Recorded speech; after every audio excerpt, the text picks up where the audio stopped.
네, 여러분 안녕하세요. 오늘은 제가 약속한 대로 스페셜 이벤트로 자리를 만들었습니다. 제 옆에 지금 서울시 박원순 시장님이 옆에 앉아 계시고요. 저도 지금 서울시 시장실에 와 있습니다. 제가 오늘 예고편으로 재미없는 두 남자의 수다 시간을 좀 지켜봐 달라고 했는데요. 아니, 교수님 왜 재미없다 그래요? 원래 저도 재밌는 사람인데. 세 평이 그렇다고요. 세 평이. 대한민국에서 진지함하게 되면 빼놓을 수 없는 두 남자. 네.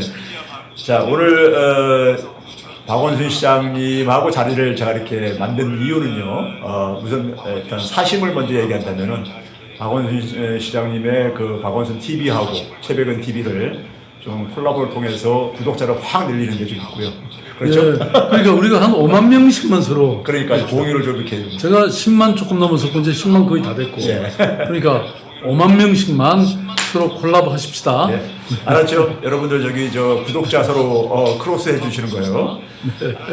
그리고 두 번째는요. 오늘 이 자리 만든 건 사실은 시장님하고 오늘같이 금요일 날 밤에 이렇게 비가 부슬부슬 내리는 밤에는요. 어디 포장마차나 선술집에서 막걸리 한잔 하면서 얘기하고 싶었는데 오늘 더군다나 금요일. 그렇죠. 예. 근데 저희들이 또 그럴 수 없는 게 그렇죠. 예. 이 코로나 때문입니다. 그렇죠. 예, 빨리 맞습니다. 코로나 퇴치 코로나 때문에 사실은 한 다음에 한번 하시죠. 그런 자리를 못 만들었는데 또 한번 약속을 했으니까요. 네. 코로나 끝나면 이제 좀 그런 자리 네. 마련하겠습니다. 네. 제가 먼저 박원순 시장님하고 인연은 꽤 됐습니다. 사실은요. 빚도 많이 졌고요. 저도 그 시민운동에 좀 한때 좀 이렇게 종사를 했었기 때문에 우리나라 시민운동의 대부시죠. 사실은요. 박원순 시장님 하게 되면요. 우리 90년대 초에 소위 그 냉전 체제가 끝나면서 우리나라 운동 진영이 굉장히 방황을 할 때 방향을 잡아주신 분이죠. 참여연대라는 시민단체를 만들어가지고 방향을 잡아주시고 그때 제가 뭐 이렇게 옆에서 보면서 첫 인상이 이분은 참 진짜 밀짚 모자만 씌워주면 어디 농부 하시면 딱 이미지가 맞을 것 같다 하는데 진짜 뭐 가난한 농부의 아들이라고 하시더라고요. 아니, 그럼요. 제가 사실은 시골에서 예. 사람들이 잘 몰라서 그러는데 중학교 때까지 그 전기불이 안 들어와가지고 예. 호롱불 밑에서 공부했고 중학교 다니는 것도 왕복 30리 걸어다녔습니다. 그래요? 그럼요. 그리고 아까 교수님이 뭐 저한테 신세 지셨다 그러는데 내가 신세 졌죠. 왜냐하면 제가 그때 참여연대 할 때인데 우리 교수님 와서 뭐 제가 막 뭐 이렇게 회의도 시키고 또 뭐 무슨 성명서도 쓰시게 하고 뭐 이런 일들 많이 했는데 그때 기꺼이 해 주셨고요. 그리고 제가 절대 천국은 못 간다. 왜냐하면 교수님 같은 분들 와서 노력 봉사해라. 또 저기 어디입니까 예? 무슨 돈 있는 사람은 돈 내라. 뭐 변호사들한테 맨날 티켓 사라. 뭐 이런 거 제가 하느라고 절대 천국은 못 갈 것 같아요. 그 얘기하니까 제가 기억나는 게요. 네. 시장님이 기억하실지 모르겠는데 제가 2000년대 초에 경기도 하남에 살면서 그렇죠. 네, 그때는 이제 시장님은 참여연대 그만두시고 네. 아름다운 가게라든가 희망제작소 네, 네. 하셔가지고 대안 만들기 이제 이런 이제 운동을 하실 때 제가 하남으로 그때 이제 하남 모시고 시민연대인가 뭐 하남 주민연대라고 해가지고 주민연대, 예. 민주연대 하남 민주연대라고 만들어가지고 네. 그때 시장님을 제가 좀 초청해가지고 좀 강연 좀 해달라고 예. 해가지고 그때 이제 시장님이 뭐라 했냐면 저보러 이렇게 지역운동, 주민운동을 이렇게 만들고 하다 보니까 제 심정 알겠습니까 하면서 그때 이제 뭐냐면 참여연대 하시면서 빚을 굉장히 많이 지시고 저 기금들 살림 운영하느라고 힘듦을 이제 저한테 이제 뼈저리게 느끼지 않냐고 이제 그런 얘기를 때 말씀해 주셔가지고 더군다나 지역에서 운동하는 분들 진짜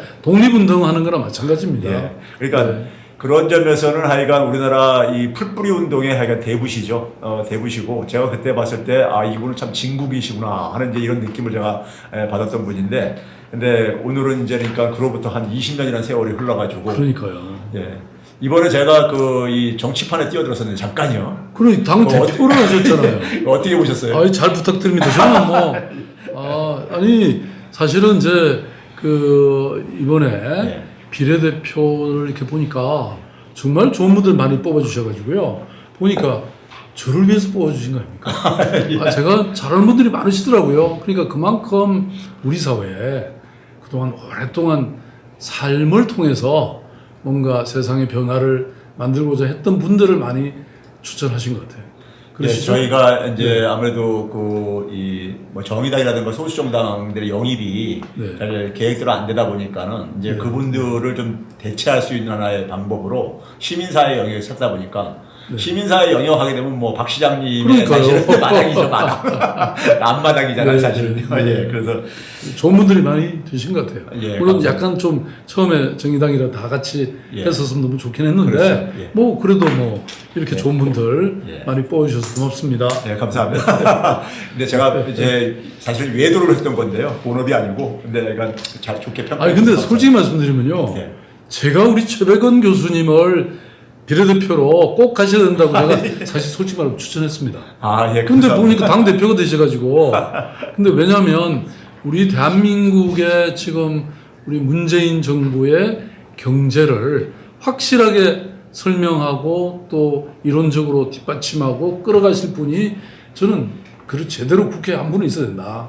그게 최백원 교수님 아니면 아유, 누구란 감사합니다. 말이에요. 근데 뭐 저 말고도 좋은 분들 많이 근데 뭐 있으니까. 밖에서도 열심히 또 하셔야 되니까. 밖에서 할 역할도 또 있으니까요. 네, 네, 예. 네. 오늘 제가 이제 이렇게 그 박원순 시장님과 자리를 만든 이유는요. 취지가 이런 겁니다. 요즘처럼 제가 볼 때는 이 국가 지도자가 하나의 리스크를 부각하는 시대도 없었던 것 같아요. 네. 그러니까 예를 들면은 주요 국가들 미국만 하더라도 네. 저는 이제 트럼프 리스크라고 하는데 맞습니다. 국가 지도자가 사실은 사실 굉장히 국민들을 불안하게 만들고 있고 네. 옆에 나라의 남에도 마찬가지고 예, 예, 그렇잖아요. 예, 예. 그런데 이제 우리나라 같은 경우는 그거에 비하면은 굉장히 행복한 지금 시절인 것 같아요. 너무 좋은 지도자들을 많이 지금 우리는 보유하고 있고 또 만나고 있고요. 이제 그런 점에서 제가 이제 한 가지 뭐 이제 다들 알고 있는 수치지만은 지금 코로나19 지금 미국의 확진자가 제가 들어오기 전에 체크해 보니까는 140만 명이 넘었더라고요.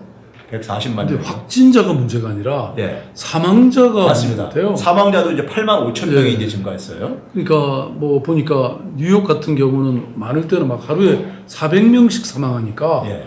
그 시장에 할 일이 관 짜고 이 말하자면 무덤 파는 거. 예. 아니, 물론 저거. 사실 뭐 서울시도 4분이나 돌아가시긴 했어요. 근데 그래도 뭐 아무튼간에 참 너무 안타까운 일이고요.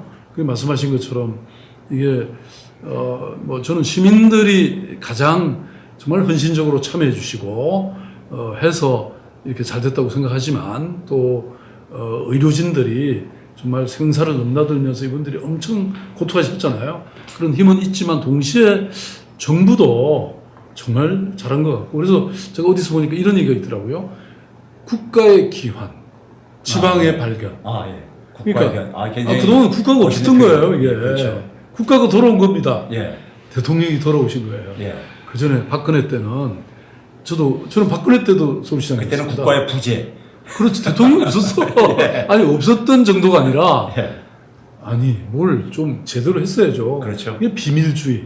그래가지고 사실 그때 메르스가 뭐 엄청 확산되고 그때는 서울시가 정말 다 했죠. 그렇죠. 네. 그래서 제가 그 수치로 잠깐 소개를 하면 말이에요. 미국의 인구 대비해가지고 확진자 수가 우리나라에 비해서 127배나 되더라고요. 예, 예, 예. 그리고 사망자 수는 327배나 돼요. 역시 교수님이시네요. 다 통계를 들고 나오셨어.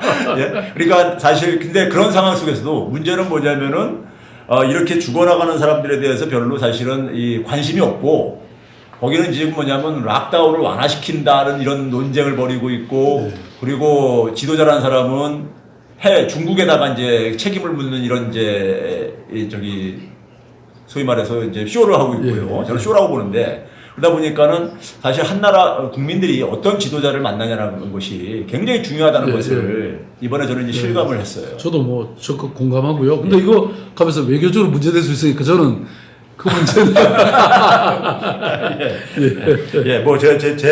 저는 뭐 자유로니까요. 예, 예. 그래서 제가 이제 오늘 처음 이제 이 화두를 좀 던지고 싶은 것은요. 우리가 이제 흔히 말해서 이번에 K 방역이라고 얘기할 정도로 한국의 방역이 굉장히 세계의 모범적인 사례로 이제 소개가 됐잖아요. 찬사도 받고요. 근데 이 K 방역이라는 말이 나올 수 있었던 것은 결국 아까 말씀하셨듯이 국가의 기항 그리고 이제 지방의 발견 뭐 이렇게 이제 표현을 하셨는데 결국은 이제 지도자들의 이제 올바른 역할이 있었고 그 역할을 통해서 시민들의 자발적인 참여와 이제 협조를 이제 유도를 해낸 맞습니다. 거예요. 예. 이게 저는 굉장히 중요한 가치를 갖고 있는 것 같아요. 시민들의 어떤 자발성을 이제 끌어낸 거예요. 그게 민주주의죠. 그렇죠. 제가 그래서 예, 그게 예. 이제 문화의 힘이고 그 문화의 힘 밑바탕에는 바로 민주주의가 깔려 있다. 그렇습니다. 우리 한 40년 전에 그러니까 우리가 40년은 아니지만은 3년 전에 87년 6월 항쟁 때부터 최근 지난해 검찰개혁까지 그리고 5.18부터 그렇죠. 5.18도 그 길게 보면 이제 당시에 5.18까지 주먹밥 공동체가 있었잖아요. 그렇죠. 예. 그게 치안이 완전히 무너졌는데 시민들이 뭐 가게를 튼다든지 이런 거 한 건도 없이 전부 주먹밥해서 함께 먹고 살았던 이런 정신 이런 게 면면이 이어져서 이번 이 맞습니다. K 방역을 만들어냈죠. 그래서 제가 이제 이거를 이론적으로 그래서 이제 이 민주주의를 쟁취하고 발전시키는 과정에서 우리의 문화적인 역량, 사회적인 역량이 굉장히 신장됐다. 우리도 모르는 사이에. 예. 그래서 그게 이제 이번에 우리도 모르는 사이에. 예. 사실 그러니까 우리는 우리 자신을 굉장히 그러니까 우리를 좀 이제 낮게 평가했었던 이런 시절이 있었잖아요. 그러니까 지가 선진국인 줄을 모르는 맞습니다. 유일한 사람이 한국 사람이에요. 맞아요. 아주 재밌는 표현입니다. 스스로가 그러니까 선진국인지 모르고 그동안 지냈던 거죠. 근데 이제 이번에 제가 이제 그 연장선에서 제가 좀 하나 이제 깜짝 놀란 것이 우리가 이제 이태원 클럽발 이제 그러니까 코로나가 이제 확산되면서 서울시가 이제 제가 이제 날짜로는 이제 5월 11일 날로 기억하는데 처음에 이제 그 이태원 클럽에 다녀왔던 젊은 사람들에 대해서 굉장히 비난의 이제 이런 시선들도 있었었어요.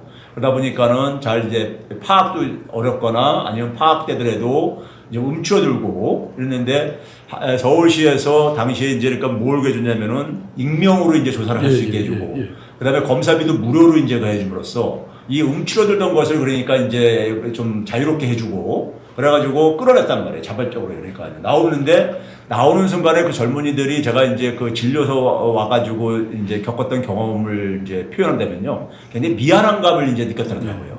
미안함하고 그다음에 부끄러움 같은 거 이런 거. 그게 저는 젊은 세대들이 이번에 그러한 경험, 그러니까 이 포용을 해줌으로써 끌어냈고 그 속에서 젊은이들이 그러니까는 미안함과 부끄러움들이 반로되고 하면서 이게 저는 하나의 정의감의 밑바탕이라고 생각하고 사회적 책임감을 느끼는 하나의 밑바탕 이제 역할을 했다고 봐요. 그런데 그런 점에서 저는 이게 좀 이제 진정되면은 그게 굉장히 젊은 세대들의 그러한 변화가 우리 사회를 또 한 번 도약할 하나의 중요한 밑바탕의 힘이 되지 않을까 생각해서 제가 그래서 서울시의 그러한 역할들이 의외로 좀 이제 소개가 좀 덜 돼 있는 것 같아요. 아니 교수님은 서울시 대변인이십니까?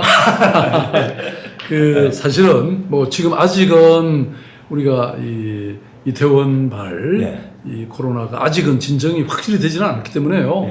저희들이 이제 여전히 신중하고 또 경각심을 가져야 되지만 저는 기본적으로 사실 서울이 뚫리면 대한민국이 뚫린다. 그런 그렇죠. 책임감을 갖고 있고요. 그래서 처음에 사실 이태원 발 이게 탁 터졌을 때 굉장히 걱정이 됐습니다. 그래서 이제 저희들이 이걸 요약을 딱 해드리면요. 처음에는 우선 이 각 클럽에서 작성한 명단이 있었는데 그걸 1,600개인가요? 우리가 딱 확인해가지고 전화를 돌려보니까 이게 전화가 엉터리도 많고 그러니까 제 전화번호가 아닌 경우도 있고 안 받기도 하고 그래서 생각하겠다. 먼저 여기 온 사람을 우리가 확실히 파악을 해야 되거든요. 그렇죠. 그래야 이분들을 검사를 다 시키고 또 확진자는 주변에 동선 조사를 해서 자가격리를 시키는데 그게 우선 잘 안 되고 그래서 저희들이 이제 그 다음에 카드 사용 분석을 했고 그 다음에 또 더 나아가서는 이 클럽과 그 인근에 있었던 사람들을 전부 GPS를 이용해서 저 통신사 기지국 이걸 우리가 다 확보했죠. 그게 지금 한 2만 명 정도 됐고요. 그랬는데 이런 우리가 이제 지상전을 했고 그 다음에 공중전도 해야 될 거 아닙니까? 그래서 끊임없이 우리가 만약에 검사 명령을 제가 내리고 검사 명령을 안 따르면 200만 원 이하 2년 이하 징역이 친다. 이런 한편으로 좀 걱정 주고 그렇지만 또 강경한 대책만으로는 이게 안 됩니다. 그렇죠.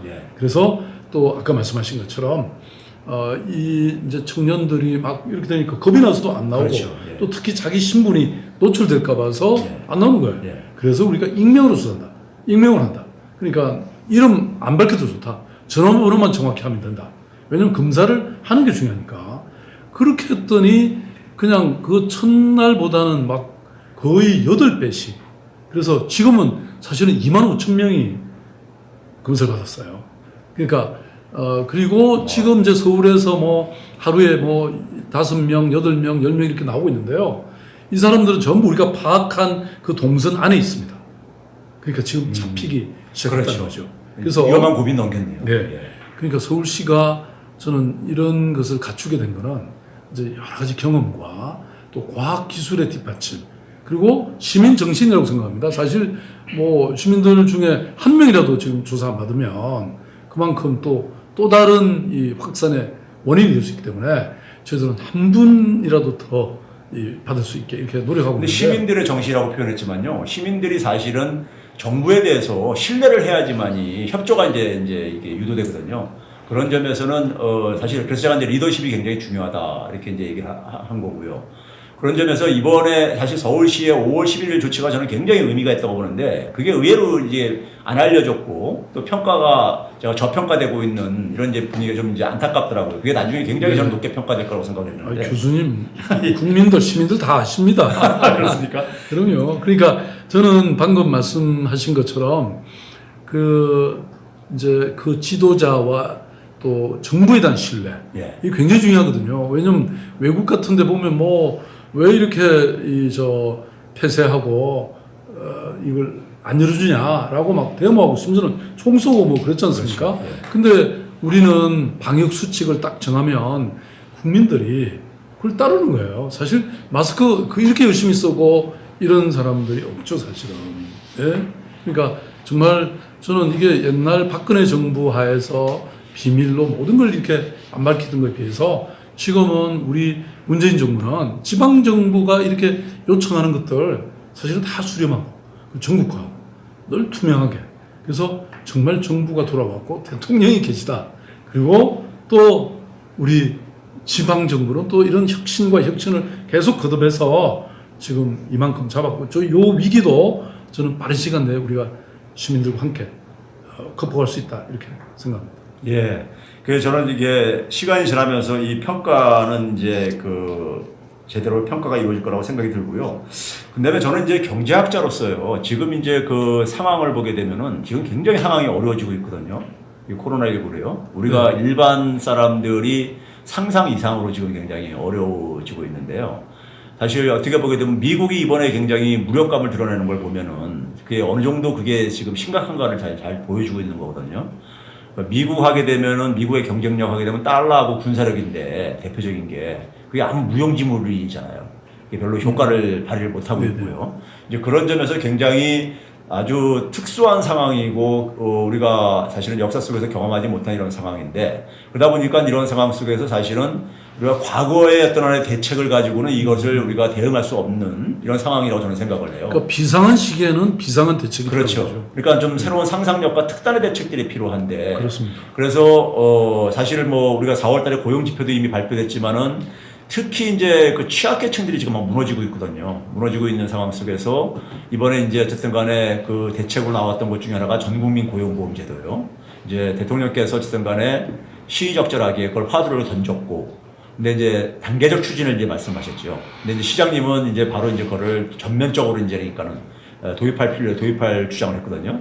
그 전면적으로 도입하는 데 있어 속에서 그러니까 우리가 좀 이제 어려움이라든가 보완할 어떤 제도적인 이런 보완들이 좀 필요할 것 같은데 어떤 부분을 좀 이제 생각하시고 이제 그런. 이제 저는 교수님 말씀하신 것처럼 우리가 비상한 시기에는 비상한 대책이 필요하고 네. 또 이제 방역에도 우리가 성공해야 되고 또 이 코로나가 진정되어 가는 과정에서도 또 민생 방역, 경제 방역도 성공해야 된다. 저는 그런 생각을 하고 있습니다. 그래서 지금 말씀하신 전국민 고용보험제 이거는 사실 대통령께서 말씀하셨는데 대통령이 물론 형식적으로는 단계적이라고 말씀하셨지만 그 자세히 보시면 사회적 공론화, 사회적 합의를 통해서 가는 게 좋겠다. 그러니까 그 말씀은 사회적 합의만 되면 전면적으로 하자 이런 말씀이시거든요. 그래서 저는 우리가 얼마든지 지금 뭐 노사정 모두가 이 비상한 위기 속에는 서로 쉽게 합의할 수 있다고 저는 생각합니다. 이게 평상시가 아니기 때문에 서로의 이해관계를 약간만 줄이면 가능하다고 저는 생각하고요. 특히 지금 우리가 이 보면 좋은 일자리를 가진 분들은 4대 보험도 되고 고용보험도 되는데 그렇죠. 사실 뭐 거의 해당이 안 되는 절반에 이르는 이런 분들은 이번에 직장도 잃고 또 수입도 낮아지고 이런 분들이 고용보험까지 안 되니까 그렇죠. 완전히 양극화가 이번 코로나19 때문에 더 심각해질 거라 이겁니다. 그런 의미에서는 저는 반드시 이 절반의 사람들을 고용보험 안에 끌어안아야 되고 뭐 야당이나 이런 데서는 뭐 국가 재정이나 이런 거 가지고 고민하는데 제가 보기엔 그렇지 않은 게요. 이렇게 보면 아니 저 이른바 비버리지 보고서라는 게 영국에 이 생애 보험을 이 복지를 실현시킨 것이 1943년 2차 세계대전 중입니다. 그 다음에 또 1930년대 대공황 시절에 미국도 완전히 사회보험이나 이런 사회보장책을 강구했거든요. 그러니까 그리고 유럽 특히 북유럽의 같은 경우에 오늘날과 같은 이 훌륭한 보험 시스템이 사회보장 시스템이 만불 시대 이미 시작됐거든요. 근데 우리는 지금 뭐 3만 불이고 또 이런 위기 순간에 반드시 도입되는 게 맞다. 전면적으로 해야 된다. 맞습니다. 국가 재정 부담 얘기인데 제가 계산을 해봤어요. 대충 계산해 보니까 지금 역시 경제학자. 이 카바 안 되는 사람들 오늘 이 콜라보가 잘 되네요. 네. 카바 안 되는 사람들 끌어들이는데 우리나라 지난해 GDP 대비 한 0.5%면 돼요. 네. 0.5% 정도면 재원만 확보하면요. 그러니까 그렇게 많지 않은 돈인 거죠, 사실은요. 아니 사실은요. 예. 제가 서울시장 하면서 보니까 처음에 시장 됐을 때 그 사회복지 예산이 4조 원이었습니다. 예. 지금 11조 5천억입니다. 거의 3배가 늘어났잖아요. 그런데 예산이 3배로 늘은 건 아니거든요. 그러니까 얼마든지 우리가 예산의 우선순위를 잘 조정하면 저는 국민들을 얼마든지 배불리 먹이고 또 잘 이렇게 공평하게 쓸 수 있다. 이런 생각이고요. 또 이렇게 돼야 사실은 이 안전한 삶이 보장돼야 뭐든지 도전할 수 있잖아요. 그래야 혁신과 창조가 이루어지고 또 그래야 경제 성장이 이루어지고 그 혜택이 다시 국민에게 돌아오고 이 선순환 구조가 될 수 있지 않습니까? 근데 우리는 지금 선순환이 안 되고 악순환이 되거든요. 경제 성장해봐야 뭐 돈 벌어봐야 그게 일부에게만 가니까 나머지 사람들은 이 복지 혜택에서 이런 안전망에서 벗어나고 그럼 이분들이 뭐 지금 먹고 살기도 힘든데 무슨 혁신하고 그럴 여유가 어디 있겠습니까? 저는 이번 기회에 국가의 이 말하자면 패러다임을 완전히 선순환 구조로 바꿀 필요가 있다. 또 좀 경제적으로 보충을 좀 해주시죠. 예, 제가 사실은 그 시청자들한테 우리 박 시장님이 가지고 있는 이 소중한 가치를 제가 하나 소개한다면요. 박 시장님이 얼마 전 우리가 아시는 분들은 다 아는 거지만은 혁신의 아이콘이라고 이렇게 좀 이미지를 갖고 있어요. 이미지를 갖고 있는데 지금 이제 혁신이라는 말씀을 하셨기 때문에 제가 이제 생각나는 말씀드리는 건데 저는 경제학자로서 볼 때 이제 혁신이 잘 이루어지려면 한 사회에서요. 사람들이 기본적으로 삶의 안정성이 좀 보장돼야 되는데요. 네. 그래야지만이 그래서 사람들이 어쨌든 새로운 것에 도전할 수 있는 그런 기회를 그러니까는 좀 허용되는 사회. 그리고 자기가 도전했다가 실패하더라도 다시 일어설 수 있는 어떤 하나 이런 것이 좀 뒷받침되는 사회. 그리고 그러한 것을 만들어주기 위해서 좀 돈을 좀 많이 버는 사람들이 좀 자기의 그러니까 소득의 일부를 그러니까는 그런 사회 안전망 확보에 좀 이제 내놓을 수 있는 이런 사회가 저는 이제 멋진 사회고 멋진 국가가 아닌가 하는데 그게 제가 볼 때 박 시장님이 평상시 갖고 있는 철학인 것 같아요. 그걸 통해서 혁신을 좀 만들어내자. 혁신의 원동력을. 네. 우리 최 교수님하고 저하고는 너무 이 콜라보가 잘 돼가지고 사실은 여기 어디죠 저 미래통합당인가 그분들이 좀 많이 쓰는데 근데 이분들은요 이 복지를 낭비라고 생각해요. 그렇죠. 근데 제가 보기에는 복지는 사실 미래에 대한 투자고 사람에 대한 투자거든요. 맞습니다. 이게 돼야지 우리가 희망을 가지는 건데 이 복지에 대한 완전히 잘못된 생각을 갖고 계세요. 그래서 저는 그러니까 이번에 이게 완전히 다 깨지고 우리가 이긴 거잖아요. 국민들이 위대한 겁니다. 이걸 딱 간파할 수 있는 분들이. 그러니까요. 시대가 이렇게 변화하는 것에 대해서 정치인들은 그걸 정확하게 읽어낼 수 있어야 되는데 네. 정치인들이니까 뭐 야당 같은 경우에 정반대로 가다 보니까 네. 그게 국민들의 지지를 이제 못 얻었다고 저도 이제 해석을 네. 하고 있는데요. 예. 근데 이제 교수님 여기 예. 누가 예. 저기 우리 보고 저 꿀 콜라보라 그러나요? 꿀잼 뭐 꿀. 이거 자주 좀 해야 되겠습니다. 좀 이렇게 모습이 좀 닮은 것 같지는 않아요? 아니 그거는 교수님 아닌 게 이게 저 누가 그러시더라. 저보고 얼굴이 작대요.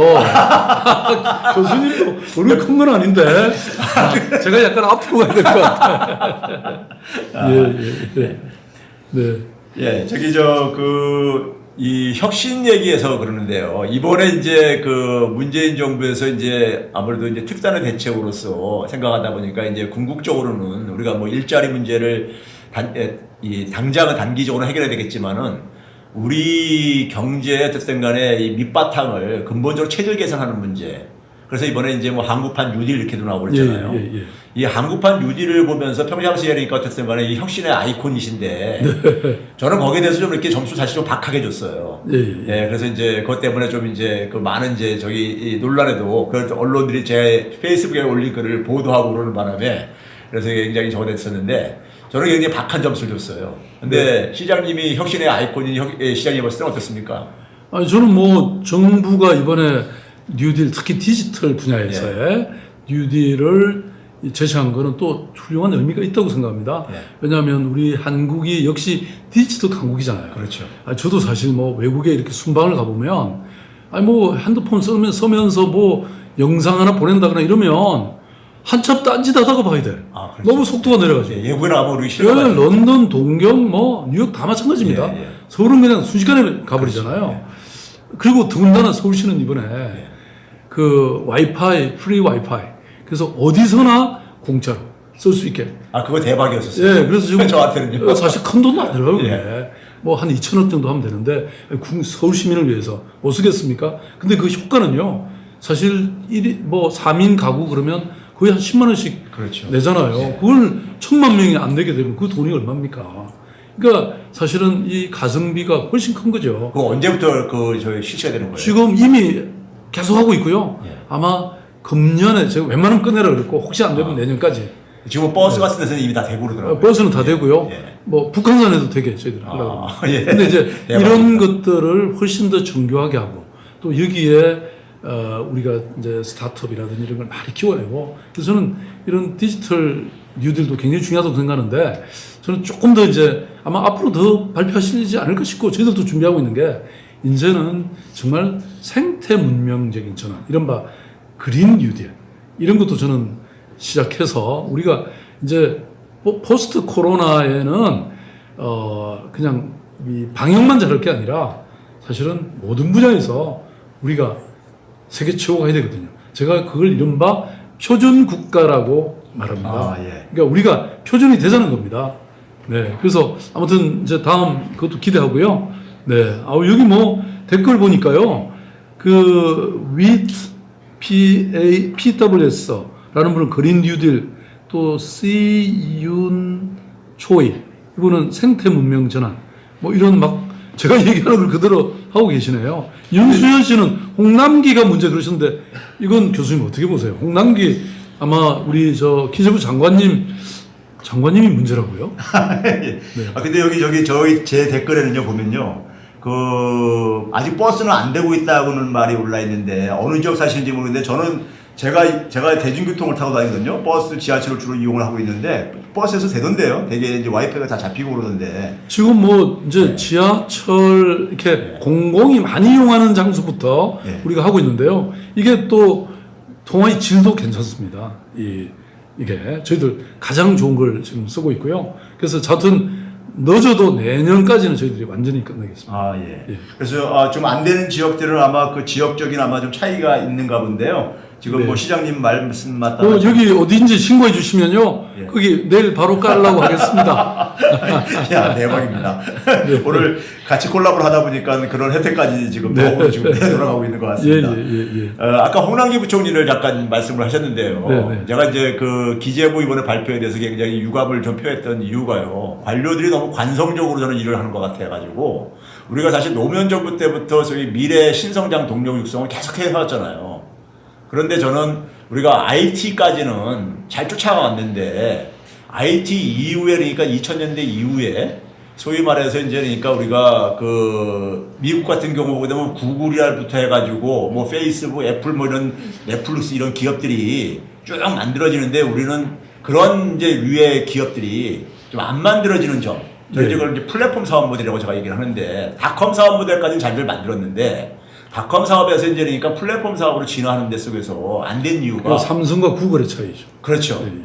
그러니까 삼성은 제조업체잖아요, 여전히요. 예, 예. 그래서 이제 삼성은 여전히 스마트폰이라는 기기를 만드는 업체잖아요. 네, 네. 애플은 근데 아이디어를 팔아먹고 앉았거든요. 그렇죠? 이제 그래서 이제 제가 이제 그런 부분이 왜 이제 그런 이유가 발생하느냐 하는 것을 그랬을 때 이걸 너무 그러니까는 우리가 이 경제라는 걸 하나 생태계로 봐야 되는데 생태계로 한다면 거기에 살아가는 생명체들, 동물, 식물 같은 생명체도 있고 그 다음에 그 둘러싼 자연 환경 같은 경우 토양이라든가 물이라든가 기후 이런 것들도 있고 그렇잖아요. 그리고 이런 게 있는데 우리는 너무 그러니까는 기존의 사람들을 이게 지금 시장님 저는 대학에 있으니까 그러는데 작년부터 지금 2000년생들이 대학에 들어오고 있습니다. 예, 예, 예. 그리고 올해는 2001년생들이고요. 네, 네. 근데 문제는 뭐냐면 2001년생 올해 들어온 학생들은 대학 캠퍼스까지 밟지도 못하고 있어요. 네. 아주 이게 특이한 현상이 이제 발생하고 있습니다. 예. 그러니까 온라인 이런 것을 그다음에 2013년생이 올해 초등학교 입학하는데요. 네, 네. 그렇죠. 얘네들도 오프라인 학교를 그러니까 지금 못 밟고 아직 있는 못 거예요. 가봤죠. 예. 예, 그러니까 맞습니다. 이 아이들은 지금 이 세대들은요. 네, 네, 네. 지금 이 디지털 생태계에서 살아갈 수밖에 없는 네. 앞으로 굉장히 익숙할 수밖에 없는 세대거든요. 근데 우리는 굉장히 20세기의 경험들은 되게 오프라인에 굉장히 생태계에 익숙하단 말이에요. 그러니까 오프라인 생태계에다가 몇 개 그러니까 그런 디지털 인프라를 비대면 인프라를 그냥 갖다 더 덧붙이면은 이게 디지털 생태계가 만들어지는 거라고 저는 이렇게 착각을 하고 있다 이거예요. 사람도 그러니까 거기에 살아가는 사람들도 달라질 수밖에 없는데 근데 이제 그런 부분들이 좀 이제 저는 이 공백이 있어가지고 그러니까 어떤 특정 산업만 그냥 투자를 하고 그걸 육성을 하면은 그냥 생태계가 만들어지는 것처럼 맞습니다. 그러니까 저는 제가 이제 표준 국가론을 예. 요새 많이 펴고 그렇죠. 있는데요. 그러니까 우리가 방역처럼 사실 우리가 앞서고 있는 것도 많습니다. 그런데 뭔가 우리가 새로운 표준을 자꾸 만들어 가려면 그만큼 과거에 익숙했던 이런 많은 관행이나 제도나 이런 걸 빠른 시간 내에 새로운 시대로 전환시켜 가야 되거든요. 근데 이제 말씀하신 것처럼 과거에 익숙했던 사람들이 뭐 위에 장관으로 다 있고 지도자로 다 있으면 안 되잖아요. 그래서 저는 사실 세대 교체도 좀 있어야 된다고 봐요. 왜냐면 제가 싱가포르를 가봤더니 거기는 30대 장관도 여러 사람이 있었어요. 뭐 물론 육체적으로 반드시 젊다고 젊은 생각을 하는 것은 아니지만 그래도 이런 변화도 좀 필요한 것 같고요. 이것은 다시 말하면 우리의 삶의 이런 것들이 이제 포스트 코로나에서는 완전히 다른 세상이 될 거라는 거 아닙니까? 그래서 경제적으로 저는 그렇게 새로운 어떤 혁신적인 기업들이나 스타트업이 막 나와야 되고 그 다음에 정부도 저는 크게 변화해야 된다고 봅니다. 그러니까 우리가 어찌 보면요. 과거 개발 독재 시대의 정부 체제 이런 게 지금 그대로 있기도 하잖아요. 정부 개혁도 좀 있어야 되고 그래서 이 코로나 포스트 코로나의 시대는 우리 스스로 커다란 전환이 대전환이 자신의 생각과 행동과 우리의 사회 체제와 또 제도 이런 것이 완전히 바뀌는 그런 게 좀 돼야 되는데 아마 이런 것들을 우리 또 국민들도 요구하고 있지 않나 싶고요. 네, 그 다음에 요즘 굉장히 기쁜 소식이 하나 있는데요. 이상환 씨는요 내년 되면 박원순 TV 구독자 100만 간대요. 네? 예, 교수님 제일 즐거운 제일 아주 교수님도 제일 좋아하시네요. 예. 네. 그거 아주 그냥 여러분들 응원을 가지고 시장님이 힘이 비례하니까요. 이렇게 해주시고요. 최병희 TV도 마찬가지로 사랑해 주시고요. 근데 제가 경제학자지만요. 네. 경제학자지만은 제가 이 교수들의 세 가지 책임을 얘기할 때 연구, 교육, 사회봉사를 얘기하거든요. 네. 사회봉사를 하면서 많은 이제 정치인들을 이제 만날 기회들이 있는데 그때마다 제가 이제 정치인들한테 제가 거는 가장 중요한 기대감이 하나 있습니다. 네. 이게 뭔지 아세요? 저는 교육혁명에 관심을 가진 지도자. 예. 왜 그러냐면요. 저는 이제 예. 학생들을 키우다 보니까는 지금 학생들이요. 그래서 21세기에 태어나서 학교 들어온 애들이 사실은 지금 20세기의 삶을 경험했던 사람들, 기성세대들과 20세기에 그러니까 만들어진 제도를 가지고 교육 방식, 교육 내용을 가지고 그냥 가르치고 있는 거예요. 근데 그게 저는 21세기에 태어난 애들은 말 그대로 2000년부터 2100년까지 살아간 애들입니다. 그러니까 여기하고 이제 이 미스매치 문제예요. 그러면 이게 기성세대가 제가 그래서 이런 표현합니다. 의도하지 않은 죄악을 저지르고 있다. 네, 네. 시대 부적응자를 만들고 있다. 아이들을 그러니까는. 그래서 교육혁명이야말로 저는 가장 좋은 경제정책이라고 제가 이제 네. 주장하는 사람인데요. 그러니까 저도 100% 공감하는 게요. 네. 결국은 우리의 미래 이 세대들, 사실은 어찌 보면 현재 세대들입니다. 이미 우리가 지금 뭐 고등학생들 이미 벌써 투표권 행사하고 있지 않습니까? 그리고 외국을 가보면 정말 이게 어떤 딱딱하고 고정된 교실의 공간이 아니라 늘 현장에서 또 그런 현재 문제들을 토론하고, 심지어는 저 투표권이 없어도 모의 투표도 다 하고 있잖아요. 근데 우리 그거 하면 선거법 위반이거든요. 그러니까 우리는 교실에다 그냥 꽁꽁 묶어둔 겁니다.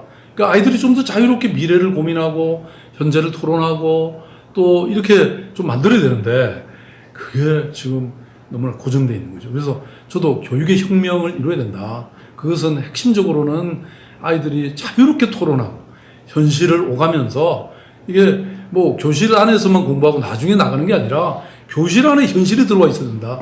이런 생각이고요. 특히 이번에 뭐 사실 이제 비대면 이 강의를 하면서 우리 서울에도 약 5만 명의 학생들이 이 노트북이 없어서 서울시와 교육청이 결심해가지고요. 거기 다 무상으로 공부했습니다. 그러니까 그러면 이제 앞으로 이런 걸 통해서 얼마든지 인터넷을 통해서, 인터넷 속에 또 뭐 현실이 다 있으니까 그런 공부할 수 있는 분위기를, 그런 구조를 많이 만들어주면 좋을 것 같습니다. 교육혁명에 좀 큰 관심을 좀 가져주시기를. 하나만 더 예를 들면요. 저는 이게 사실은 교육부에 너무 고정된 커리큘럼보다는 아이들이 원하는 걸 지 마음대로 자주적으로 학습할 수 있게 하려고 그러니까 이미 대부분의 공립학교는 이미 교육부의 관할이잖아요. 그런데 이 대안학교, 그러니까 탈학교 아이들은 사실 이번에 서울시가 아예 교사 월급, 그 다음에 캠퍼스 이걸 만들어줬어요. 그리고 그 대신 조건은 마음대로 공부를 하고 싶은 가르는 거예요. 저는 이게 우리가 이제 북유럽에서 하는 그런 교육이거든요. 북유럽은요, 학교에서 아이들이 3시간 이상 못 있게 한대요. 집에 가서 놀으라는 겁니다. 그러고도 세계 최고의 학습력을 자랑하고 세계 최고의 경쟁력을 갖고 있거든요. 저는 우리 교육 시스템부터 바꿔야 우리 국가의 경쟁력이 확실히 높아진다고 생각합니다. 이거는 똑같은 생각이니까 한번. 예. 이 교육이 저는 그래서 지금 어떻게 보면 시대적으로는 가장 저는 이 만학의 근원으로 지금 작동하고 있다고 생각하는 게요. 네. 교육 대상자인 10대, 20대도 행복하지가 않고 그 네, 교육 받으면요. 네. 그 다음에 그 자녀들을 키우는 부모들도 사실은 행복하지가 않고요. 네. 그렇다고 해서 기업이나 사회에 그렇게 필요로 하는 인재를 공급해 주는 것 같지도 않고요. 네, 네. 그래서 그러면서 더군다나 이 교육 때문에 사실 부동산 투기에도 또 하나 요인이 되기도 하고 있고요. 그렇죠? 맞습니다. 그런데 예. 모든 사람들이 어떻게 보면 굉장히 불행을 느끼는 게 이 교육인데, 왜 이 교육에 대해서 정치인들이 교육을 우리가 흔히 생각해서 이게 그러니까 백년지대계라고 생각해가지고 이걸 그러니까는 임기 내에 할 수 없다는 이런 생각을 좀 갖고 있는 것 같아요. 네. 저는 무엇보다도요. 네. 워낙 이해관계가 많고 모두가 교육 전문가잖아요. 그런데 이 중에서 딱 저는 하나 중요한 걸 꼽으라 그러면 결국 인간에 대한 이해인 것 같아요. 그러니까 인재상 뭐 이런 거하고 다 연결되어 있는 거 아닙니까? 그러니까 저는 그런 측면에서는 정말 우리 아이들이 자유롭게 자기 하고 싶은 거 하고 이렇게 다양하게 자랄 수 있도록. 맞습니다. 네. 제가 얘기하는 게 그거예요. 아이들이 그러니까 하고 싶은 것을 찾아내주고, 네. 그리고 그 하고 싶은 것을 그러니까 자기가 좀 더 깊이 좀 관심을 갖고 주도적으로 예, 예. 그걸 이제 그러니까는 소위 접근해보게 하고, 그래가지고 그것을 그다음에 저는 대학이 제일 문제라고 생각해요. 대학이 그러니까 사실 학생들을 뽑는 기준을 굉장히 다양화하거든요.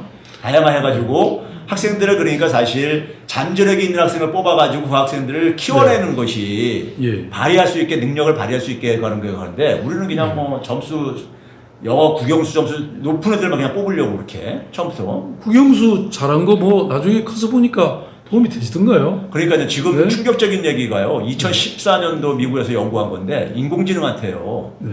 초등학교 때부터 대학교 때까지 습득한 지식을 인공지능형 컴퓨터한테 습득시켰더니만요. 몇십 분이 안 걸렸어요. 1분도 안 걸렸어요. 그러니까 지식을 암기하고 그걸 축적하는 게 문제가 아니라 말하자면 생각하는 능력, 예. 토론하는 능력, 예. 그 다음에 함께 협동하는 능력, 맞습니다. 이런 걸 키워줘야 되거든요. 맞습니다. 그러니까 저는 교육을 완전히 바꿔야 된다는 거에 정말 동의하고요. 이것 때문에 지금 얼마나 부모님도 스트레스 받고, 예? 아이들은 뭐 말할 나위가 없죠. 저는 대한민국의 아이들이 1년에 수백 명씩 극단적 선택을 한다는 거, 정말 이거는 우리 성인 정말 세대가 책임져야 될 일이라고 생각합니다. 예? 아니 도대체 아이들이 신나서 즐거워서 못 견디게, 예? 이렇게 지내야 될 그 청춘을 그냥 골방에 묶어놓고 도서관에 묶어놓고 학원에 묶어놓고 교실에 묶어놓고, 이건 그렇죠. 우리가 할 일이 저는 아니라고 생각하고요. 그래서 교수님 오늘 뭐 이것만 갖고 제가 밤을 새워도 우리가 다 얘기 못하는데, 교육 문제 해결해야 되고 부동산 문제 해결해야 되고, 또 하나 아까 그 뭐죠, 우리 저기 와이파이, 이거 왜냐면 부담이 워낙 가구마다 크잖아요. 이 세 개 확실히 해결해야 된다고 생각합니다. 그래서 이 와이파이 문제를요, 제가 사실 우리 민주당에다가 제안을 했더니 이번 총선 공약에 들어갔고요. 그다음 또 하나 제가 제안해서 총선 공약이 된 게, 그 우리 신혼부부들, 네. 제가 해보니까요, 공공임대주택을 서울시가 그동안 열심히 노력해서 한 10% 거의 돼갑니다. 전체 380만 세대 중에 40만 세대 공공임대주택이에요. 그것뿐만 아니라 신혼부부의 절반이 해당되도록 아예 전세 보증금을 2억씩 지원합니다. 이거를 해보니까 서울시로서는 한 360억만 하니까 그 정도 할 수 있어요. 왜냐면 이자만 내드리면 되니까. 은행은 돈은 은행에 있는 거잖아요. 그거를 제가 우리 민주당 지도부에 요청해가지고 이번에 총선 공약에 들어갔습니다. 저는 그래서 다음 대통령은요, 저는 이 교육혁명하고 그다음에 불평등 해소 문제, 네. 이 불평등이 어느 정도 지금 심각하냐면요, 2013년 이 박근혜 정부가 출범하던 해예요. 그 당시 학자들이 계산을 해봤는데 상위 10% 하위 10% 경우는요, 부모가 상위 10% 부모가 하위 10%일 때 자녀가 상위 10% 하위 10%로 살 확률이 거의 90% 가까워. 네. 그러니까 이게 부가 완전히 대물림되고 있다는 거예요. 그러니까 불평등이 갈수록 심화돼서 예. 지금 거의 미국에 이어서 두 번째 갈 정도의 맞습니다. 이런 불평등 국가가 됐잖아요. 예, 맞습니다. 근데 저는 그 불평등을 해소하는 것이 또 부동산이고 교육이다. 맞습니다. 그래서 부동산은 아니 지금 보니까 서울의 어떤 곳은요, 예? 아예 3년 만에 10억이 올랐어요. 아파트네. 그러면 세금은 150만 원밖에 안 냈어요. 그럼 나머지 사람들은 뭐가 되는 겁니까? 그러니까 이런 문제를 해결해야 되는 것 같고요. 교수님, 근데 우리가 너무 서로 내용에 그냥 충실하다 보니까 여러분들 우리가 시청자들의 좀 그 의견이라든가 질문을 맞습니다. 저희가 적극 환영하니까 교수님 좀 해주십시오. 예. 네. 그래서 제가 좀 질문 소개하기 전에요. 그래서 서울시 박 시장님이 제시한 저는 그 부동산 정책과 관련해서 제가 굉장히 주목하는 부분이, 이 토지 보유세를 좀 걷어가지고 좀 공유 토지를 많이 확보하자, 토지 공유제를 좀 강화하자. 제가 그래서 제 쓰는 책에다가요, 구글 시대의 정전제 개념이다 이렇게 표현했었어요. 네. 어이 고맙습니다. 그러니까 이제 이 소위 말해서 그 토지 보유세를 확보를 해가지고 좀 공적으로 우리가 이 토지의 공공적인 어떤 활용 부분을 좀 많이 확보하자는 거 아니에요. 그러니까요. 그러니까 근데 그런 부분들도 사실 정책적으로 굉장히 홍보가 좀 덜 돼 있는 것 같은데. 그 다음에 이제 그러니까 대통령은 제가 볼 때는 아까 했듯이 교육혁명하고 하여간 이 부동산을 중심으로 한 자산 불평등을 이거 해소하는 것은 절대 시대적인 과제인 것 같아요. 근데 저는 뭐 불가능하다고는 생각지 않고요. 사실은 토지 세제도 좀 바꾸고, 그러면 투기는 줄이고 투기 이익을 환수하고, 그 대신 그 돈으로 국가가 많은 부동산을 확보해서 그걸 필요로 하는 공장 짓겠다는 분들한테는 싸게 대해주고, 또 도심에 지금 뭐 이게 임대료가 그냥 천정부지로 오르잖아요. 그렇죠. 근데 이 임대료 딱 상한선을 제한한다든지, 그 다음에 이런 어떤 공적 토지자들을 확립하는 거. 그러니까 사실은 얼마든지 국가가 저는 그걸 할 수 있다고 생각하거든요. 이번에 그래서 그 정부에서 서울시 공급하는 것 중에 용산 그 기지창에 그 짓는 거에 대해서 굉장히 우려하는 시선들도 많이 있더라고요. 예. 저도 사실은 그냥 일반 그 분양보다는 공공임대주택을 굉장히 많이 확보하고 또 서울시부터 한번 실험을 해볼 생각인데요. 그러니까 공유지, 국가나 지방정부가 소유하고 있는 땅에 대해서는 토지를 유보한다든지, 그렇게 하면 이게 4분의 1 값으로도 공급할 수 있습니다. 뭐 아무튼 그런 여러 방식을 이제 좀 할 수 있다고 저는 생각이 돼요. 예, 여러분 지금 저기 시간이 이제 거의 이제 다 돼가고 있는데요. 오늘 제가 이 자리를 만든 이유는 제가 지도자의 중요성을 제가 이제 모두에 말씀을 드렸고요. 그래서 우리 사회의 대표적인 그러니까 우리가 자산이자 또 지도자인 박원순 시장님의 좀 가치를 좀 제대로 좀 알리고 싶어가지고 그리고 이걸 오늘을 계기로 해가지고 시민들과 좀 더 가까이 소통할 수 있는 그래서 여러분들이 구독자를 많이 좀 구독자로 가입을 해주시고요. 그래가지고 좀 더 그러니까 소통의 기회를 좀 더 늘리는 이런 좀 기회로 좀 만들어 드리고 싶어가지고 이 자리를 만드는 의미도 있습니다. 아니, 교수님 그렇게 재미없게 말씀하시면 안 되고요. 그거는 저거가 조금 난데요. 아니 이렇게 구독과 좋아요는 사랑입니다. 이렇게 한번 하셔요. 같이 한번. 구독과 좋아요는 사랑입니다. 최백은 최백은 TV 구독자 중에서 박원순 TV 구독 안 하시는 분들 당장 박원순 TV 구독을 좀 가서 해주시고요. 저도 마찬가지입니다. 제 구독자 중에 우리 최백은 교수님 멋있잖아요. 우선 감사합니다. 말씀을 이렇게 딱 조리 있게 정의롭게 말씀하시는 분이 어디 있습니까? 지금 바로 가서 가입 좀 해주시죠. 그러면 지금 이게 확인이 되나요? 지금 얼마나 구독자 수가 늘고 있는지. 아니 지금 바로 좀 해주세요. 네. 그리고 여기 소개도 좀 해주시죠, 뭐. 네. 아유 여기 민성주님은요 너무 귀여워요. 두 분 다 구독 이미 했습니다. 그 다음에 어깨동무님은 두 분 모두 구독 중이랍니다. 어유 막 올라가네요 지금. 예. 그 다음에 뭐 하시는 분도 많으시고요. 뭐 귀엽다고 그런 분이 많네.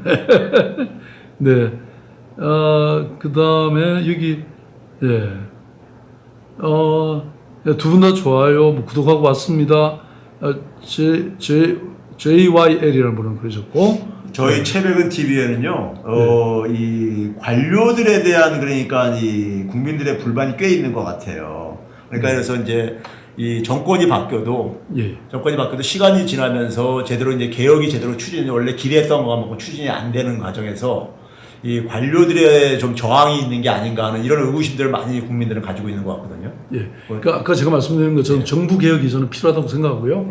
그런데 이제 우리가 또 저도 시장을 해보니까 처음에는 사실 외부에서 보면 그런 불만들이 많거든요. 근데 저는 이 공무원들을 그러면 개혁의 적으로 할 거냐? 그럴 순 없죠. 그건 아니고 오히려 개혁의 주체로 그렇죠. 앞장 세우는 게 굉장히 중요합니다. 그래서 사실 또 어찌 보면 공무원들이 굉장히 똑똑한 사람들이 들어갔잖아요. 그런데 오히려 그동안 정치가 지도자가 공무원들을 그냥 뭐라고 할까요? 마음대로 자유롭게 사실 할 수 없게끔 만들어 놓은 그런 측면도 있습니다. 그래서 이거는 얼마든지 저는 우리가 함께 같은 꿈을 꾸고 꾸고 실현할 수 있도록 막 이렇게 뭐든지 그렇잖아요. 우리 아이들 자식들 뭐 잘못한다고 막 꾸중만 하고 그러면 되나요? 이렇게 잘한다고 맞습니다. 저도 제가 격려하고 함께 해가야 되는 것 같습니다. 제가 아는 관료한테 이런 말을 들었어요. 이 정권을 잡은 사람들이 자기들을 좀 그러니까는 설득을 시킬 수 있으면 좋겠다.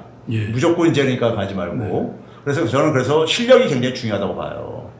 정권을 잡고 그다음에 그 정책을 그러니까 새로운 정책을 추진하려고 하는 사람들은 실력도 굉장히 중요하다. 그래서 그냥 검증 안 된 실력을 가지고 밀어붙였을 경우에는 아무래도 동의받기가 힘드니까요. 그렇죠. 저항이 붙일 수밖에 없고요. 근데 이제 저는 이게 보면 이제 공무원들이 정말 이렇게 딱 지시하거나 뭔가 이렇게 제안하는 일은 아주 철저하게 잘 해냅니다. 근데 이제 문제는 저는 더 나아가야 된다. 왜냐면 공무원들이 스스로 또 아젠다를 만들어내고 막 이럴 수 있는 창의롭고 자유스러운 그런 체제를 만들어야 된다. 맞습니다. 그러니까 상하로 요새 이렇게 톱다운이 이건 뭐랄까 효율적이지 못하잖아요. 그러니까 보텀 업이 될 수 있도록 이렇게 저도 사실 뭐 많이 부족한데 아마 서울시 공무원들 듣고 있으면 좀 그러지 않을까 싶긴 합니다만은 그래도 노력합니다. 네. 시간이 이게 지금잖아요. 저희가요. 9시 반에는 끝내줘야 돼요. 그렇군요. 그 다음에 여기 많은 지금 이 구독자들이요. 바스베이다 시청자들입니다.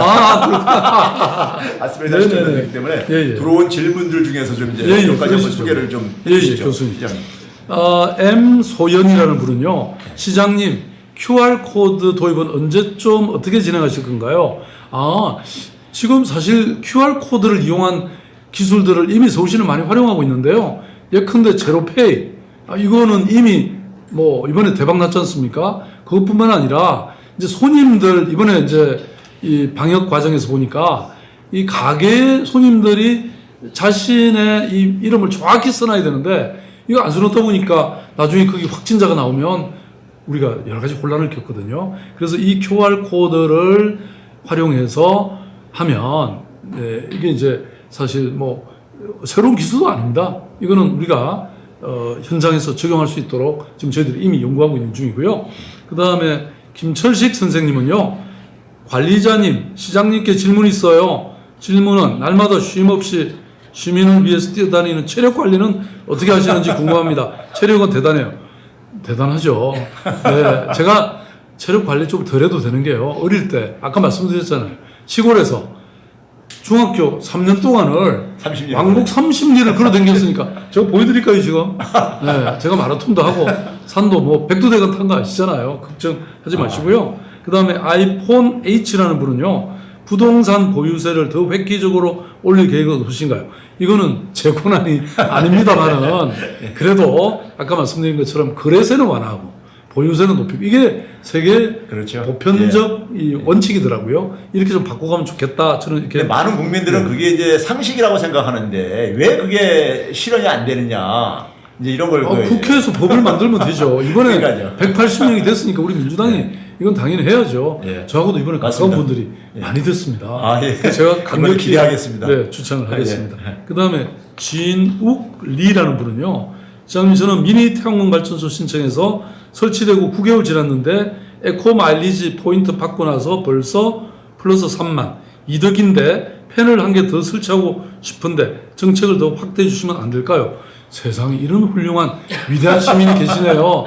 사실은 서울시가요, 이 미니 태양광 집에 베란다에다가 태양광 100만 가구만 하면요, 원전 1기 설비 분량만큼의 에너지를 생산할 수 있습니다. 뭐 제가 한 집에 아마 하나밖에 지금 안 되는 모양이죠. 제가 2개도 할 수 있게 이 제도 개선을 하도록 하겠습니다. 예, 교수님도 좀 소개 좀 하시죠. 예, 저는 뭐 여기 저 박 시장님 칭찬이 많아가지고. 여기도 많습니다. 제가 소개를 안 해서 그렇지. 최 교수님 소개하는 사람 청와대 가서 뭐 일 좀 하라고 그러시는데요. 예. 그런 얘기 뭐 평상시에 하도 많이 들어가지고요. 예. 네, 제가 제일 잘하는 걸 해야죠. 뭐 사실 근데요. 네. 근데 좀 이제 시간이 거의 이제 뭐 다 돼가고 있기 때문에요. 좀 이제 저는 이제 이 코로나 19가요. 좀 우리가 흔히 많은 뭐 전문가들이라든가 많은 사람들이 요새 유행처럼 얘기하는 게 코로나 19 이전과 이후는 전혀 다를 거다 하는데 어떻게 다를 건지에 대해서는 별로 사실 구체적인 얘기가 없어요. 네. 그건 뭐 얘기하는 게 글로벌화가 후퇴가 될 거다라든가 뭐 우리가 되게 예측할 수 있는 것들 현상적으로요. 근데 저는 그것보다 더 큰 근본적인 어떤 하나의 이 변화가 생길 것 같거든요. 근데 사실 국민들은 사실 그런 거에 굉장히 불안해하고 그리고 거기에 대해서 사실 그러니까 좀 준비를 하는 것은 지도자의 어떤 하나의 몫이라고 생각이 들어요. 네, 그런 점에서 어떤 변화가 사실은 우리한테 어떤 쓰나미가 사실 다가오고 있는지. 네. 교수님, 저는 늘 시민의 정부를 강조해 왔습니다. 예. 그러니까 사실은 물론 지도자가 스스로 저는 통찰력과 또 추진력 이런 결단력이 있는 것도 중요하지만 사실 시민들의 이런 꿈과 소망 그다음에 이런 구상 아이디어 제안들을 잘 모아내서 그걸 이렇게 하나의 힘으로 몰고 가면 저는 그것이 가장 중요한 일이라고 생각합니다. 그래서 예를 들어서 뭐 지금 서울시가 갖고 있는 다양한 정책 수단들이 있는데요.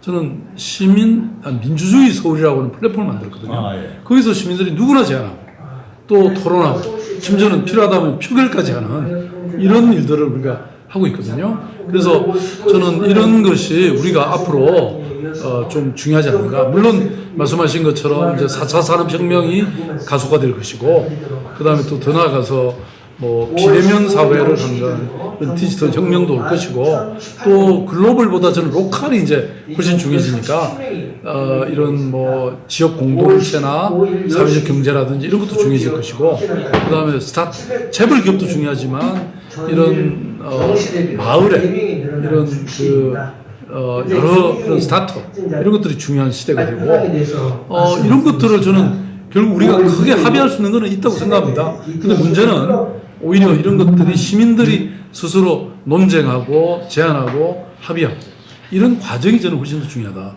그래야 우리가 똘똘 뭉쳐서 시민들이 합의하는 것들을 추진할 수 있죠. 저는 그렇게 생각합니다. 예, 지금 잠깐 방송 중이에요.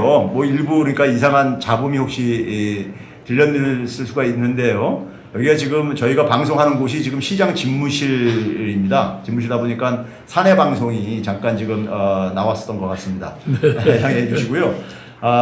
저는 이제 근데 있잖아요. 제가 이제 오늘 그 해외 뉴스에서나 접한 것 중에 사실은 우리가 평상시에 가끔 접하는 뉴스인데 이런 뉴스를 접했어요. 그러니까 사람이 그러니까 우리가 체온을 고려할 때 견딜 수 없는 그러니까 살 수가 없는 그런 이제 그러니까 온도가 지금 이제 높아지는 지역이 꽤 생기고 있다. 네, 기후 변화. 예, 하는데 근데 이제 우리는 그런 것에 대해서 사실은 우리가 대개 보게 되면 쓰나미가 이제 우리가 몰려올 때는 이미 늦은 거잖아요. 대피하기에. 그렇죠. 예방해야죠. 그렇죠. 예방해야 되는데 그런 거에 비해 가지고 이번에도 코로나19 같은 경우도 보게 되면은 이게 인수 공통 감염병이라고 하잖아요. 네, 맞습니다. 그 얘기는 결국 뭐냐면은 사람이 자연을 파괴해가지고 동물의 서식지가 없어지고 그러다 보니까는 동물들이 그러니까는 이 동물의 서식하던 바이러스들이 동물들이 그러니까 사람하고 같이 했더니 경계가 무너지게 돼버려요. 그리고 동물을 막 잡아먹잖아요. 그러니까요. 야생 동물들. 그렇죠. 그러니까 이제 결국은 이게 던져주는 저는 함의는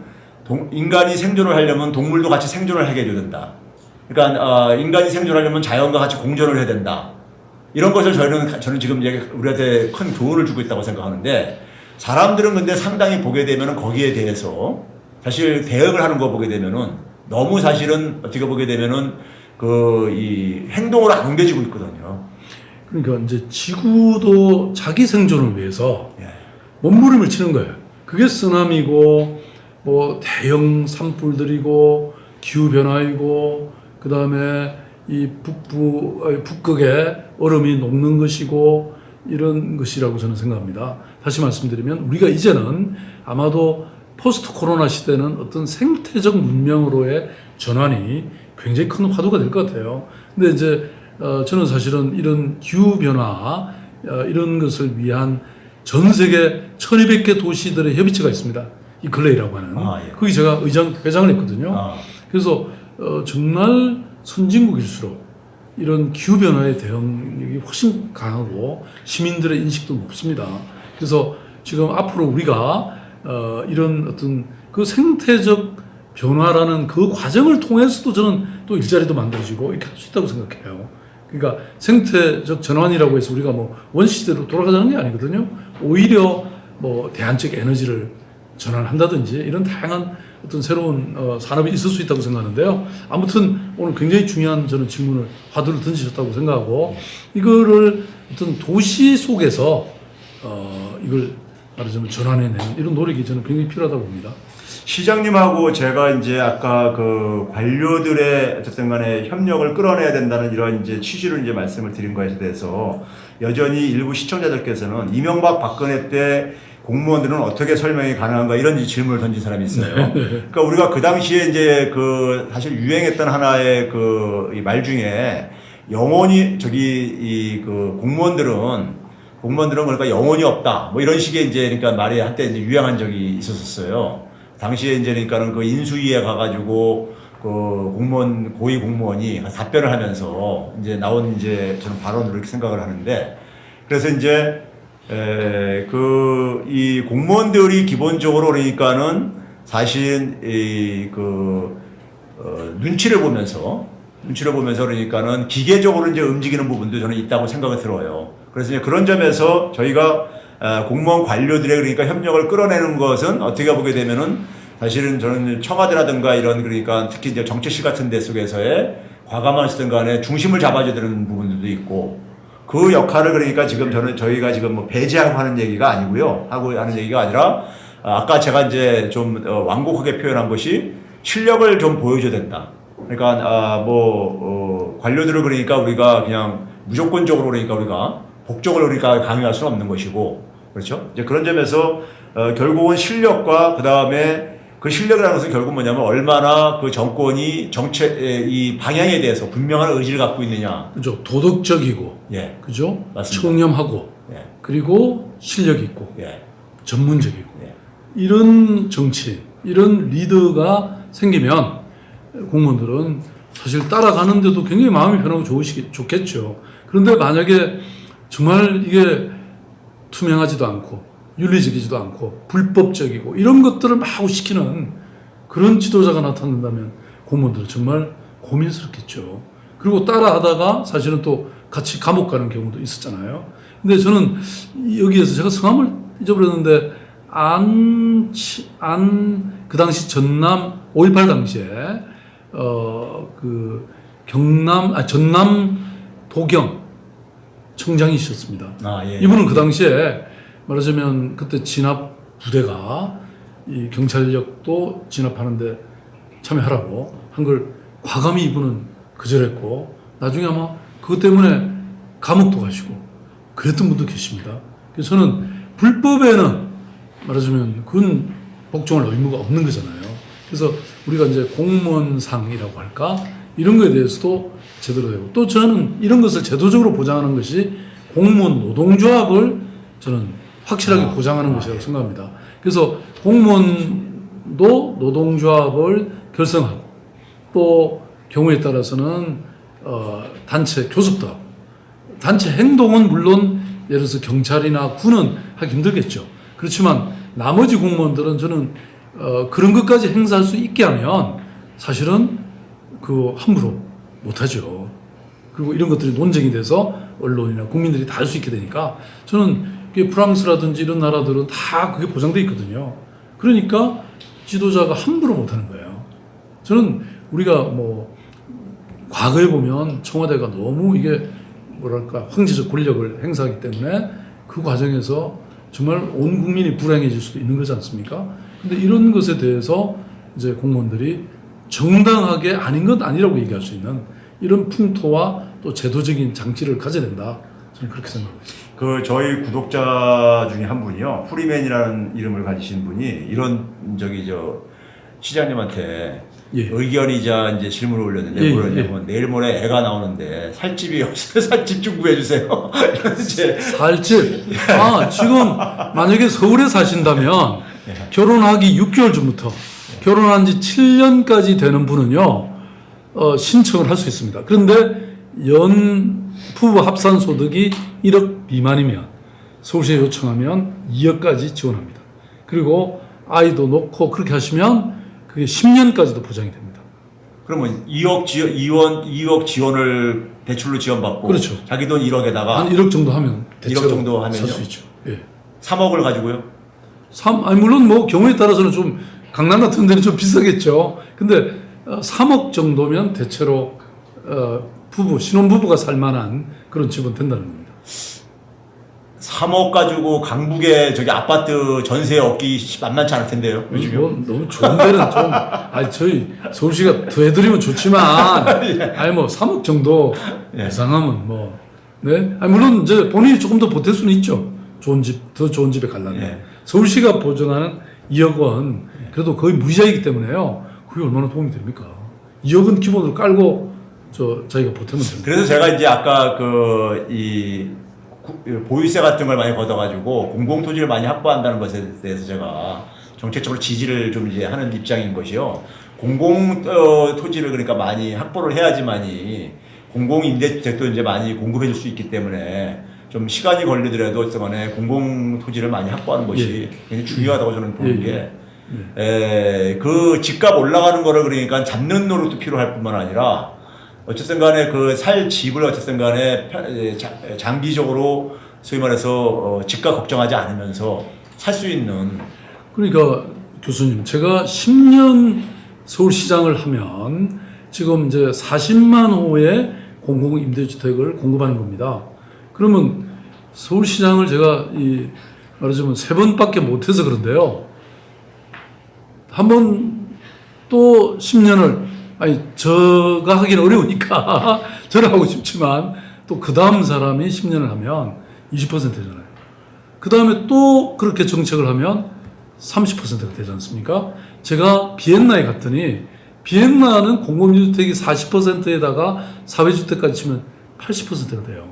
근데 제가 들어보니까 사회민주당이 2차 세계대전이 끝난 다음에 비엔나 시장을 그러니까 70년을 해온 거예요. 그러니까 그런 나라를 만드는 겁니다. 그래서 정말 정책을 잘 펴는 사람은 그냥 평생을 시장하게 사실 해야 되는데 아니 저를 꼭 해달라는 뜻이 아니고 저와 똑같은 생각을 가진 사람을 다음에 또 뽑아주시면 그게 이어서 그렇게 되는 거죠. 지금 질문 중에 잠깐 빌라도 대출되냐고 나왔네요. 빌라 저희들 뭐라도 됩니다. 예. 왜냐하면 2억을 일단 신혼부부들의 경우는 지원하니까. 근데 오늘 교수님 말씀 들으면서 보니까 그 2억보다 조금 더 올려야 되겠다. 네. 지금 집값이 상당히 많이 올라가 있는 상태예요. 문재인 정부 들어와가지고 집값이 많이 올라가 있는데 그게 사실은 지금 거의 지금 대통령께서도 지난해 연말에 국민들과의 대화를 가지면서 원래대로 좀 돌려놓겠다는 이런 이제 좀 비슷한 표현을 하셨었는데 국민들이 볼 때는 아직 그러니까는 너무 많이 올라가 있는 상태고요. 그게 사실은 국민들을 많이 집 없는 사람들은 굉장히 불편하게 만들고 있죠. 근데 사실은 서울만 하더라도요. 주택 보급률은 이미 95%가 넘었습니다. 근데 자가 보유율은 50%가 안 되거든요. 그렇죠. 그 얘기는 한 사람이 여러 채를 갖고 있다는 거죠. 그래서 거기에 대해서는 확실하게 저는 세금을 걷어서 그 돈으로 더 많은 임대주택을 치면 돼요. 저는 그래서 이 부동산 시장 같은 경우 저는 이제 정부에서 흔히 안정화라는 표현을 쓰는데 저는 안정화라는 표현은 맞지 않는다. 정상화시켜야 된다 이런 표현을 쓰거든요. 안정화라는 것은 쉽게 얘기하면 집값이 많이 오르는 것도 싫지만은 떨어지는 것도 그러니까 이것도 이제 그러니까는 좀 싫어하는 이런 것이 있어요. 근데 이제 저는 이 다주택자들이 집을 저는 내놓게 해야 된다고 생각합니다. 먼저 그러니까 우리가 이 새로운 집을 짓기 이전에 먼저 다주택자들이 기존에 있는 사람들이 집을 내놓게 해야 되고 그리고 또 부족했을 경우에 공급을 이제 우리가 하는 것을 보완할 수는 있지만은 그걸 위해서 그러니까는 다주택자들이 왜 집을 많이 보유를 하고 있느냐? 기대 수익이 높기 때문에 하는 거라 이거예요. 기본적으로. 그러니까요. 그만큼 이익의 상당 부분을 환수하면 되는 거죠. 그러니까 내놓게 할 만큼 해야 된다 이거죠. 내놓게 할 만큼요. 교수님 지금 우리가 얘기를 하다 보니까 이게 지금 부동산 하나만 갖고도 밤샘 할 수 있어요. 그렇죠. 그러면 답이 딱 나올 것 같은데. 근데 지금 이제 다음 2부를 예약하고 끝내자는 거죠? 교수님 너무 아쉽네요. 저는 이제 이 시장님이 워낙 개혁 성향의 어쨌든 간에 지도자로 알려져 있기 때문에 하는데 사실은 아까 이제 우리가 지금 코로나19 이후에 특별한 상황이 전개될 거기 때문에 저는 특단의 대책이 좀 필요하다고 생각하고요. 그런 점에서 제가 이제 경제학자로서 하나 정책 제안을 좀 드리고 싶은 게 마지막으로 있는데요. 저는 이번에 이제 전국민 고용보험제와 더불어가지고 국가가 고용을 보장하는 제도를 전 도입을 했으면 좋겠다. 이게 이제 무슨 얘기냐면요. 우리가 어느 나라나 보게 되면은 실업률이 한 3% 이상에서 한 5% 정도는 실업률이 어느 때나 있습니다. 그러니까 완전 고용 상태도 그러니까 실업률이 제로인 상태가 아니라 그러니까 시장에서 해결하지 못하는 실업률이 한 3 내지 한 5% 있어요. 현재 경제활동 인구 중에서요. 우리나라 같은 경우 지난 20년간 평균을 내봤더니 한 3.7%의 실업률이 존재했더라고요.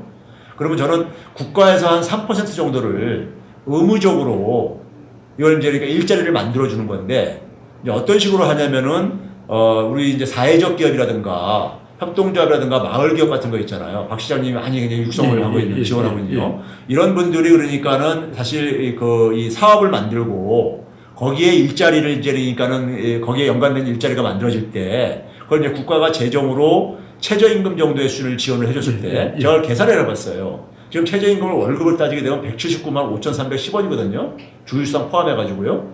그걸 12달러로 계산을 해가지고 한 경제활동인가에서 3% 정도를 지원해 주는데요. 1년 예산이 들어가는 게 어느 정도나 들어갈 것 같아요? GDP 대비해가지고요. GDP 대비해가지고 그거 해봤자 한 2%도 안 됩니다.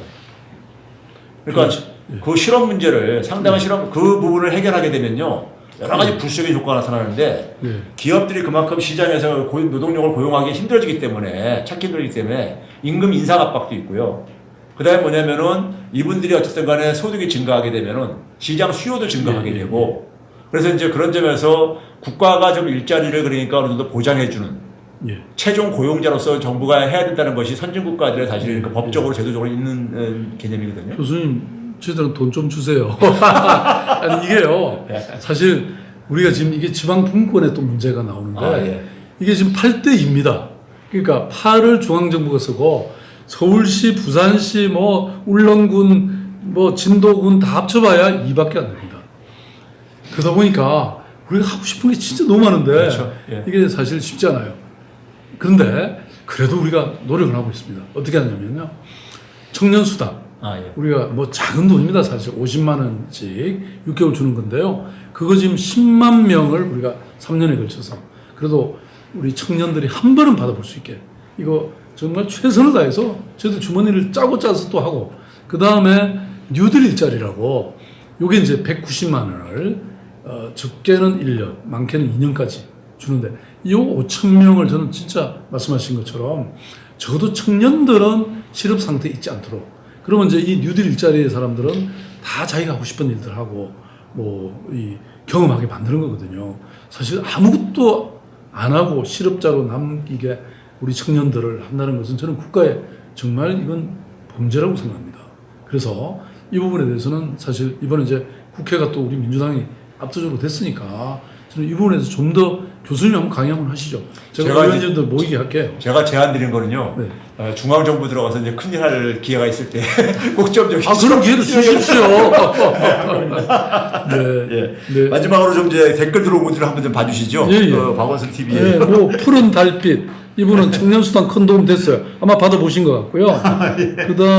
다음에 주진이 형님도 한번 불러라고 하는데요. 네, 그 다음에 저보고 아이디어 뱅크라고 하는 분도 있고요. 그 다음에 또 시장님 덕분에 20대 청년 조카가 서울시에서 혜택 많이 받고 있습니다. 네, 이런 분도 계시고요. 이건 하면 안 되겠다. 그 다음에 성시중 씨는 혁신의 아이콘 뭐 이렇게 칭찬도 해주셨고요. 그 다음에 이범 세배님은 갓백은 교수님 나오셨네요. 아니, 성을 바꾸셨어요? 네. 그 다음에, 네, 여기 또, CHI 킴님은요, 시장님 왜 1주택인 저는 세금을 배로 내야 합니까? 세금 1주택자는 그렇지 않을 것 같은데 한번 조사를 해보겠습니다. 네, 그 다음에, 네, 파란 물약, 나도 서울시장, 서울의 소리 사랑합니다. 리틀보이는 두 분 환상의 조합입니다. 자주 뵈야 될 것 같아요. 네, 네, 김난희 씨는 청년주택 좋습니다. 교수님도 소개 좀 하시죠. 예, 제 들어온 것 중에는요. 네. 요즘 이제 그러니까 우리 시민들이 이번에 4.15 총선 겪으면서요. 진짜 진보 민주 진영이 한 20년, 30년은 최소한 장기 집권을 하면은 사회가 엄청 바뀔 것 같다. 네. 이제 이런 이제 이 꿈들을 꾸기 시작했고요. 그러니까 자만하지는 말고. 그렇죠, 예. 우리가 열심히 실력을 보여줘야 되는 거죠. 네. 그럴수록 저는 그래서 제가 그 더불어시민당 당대표 끝나면서요. 네. 국민이 무섭다. 예. 그러면서 이제 진짜 실력을 보여줘야 된다. 더 이상 야당 탓할 수 없다. 네. 이런 얘기를 제가 이제. 아니, 근데 당대표 하셨는데 계속 하고 싶지 않으셨어요? 저는 제가. 저는 부럽던데. 당대표까지 해봤으니까 해볼 거 다 해봤으니까 더 미련이 없더라고요.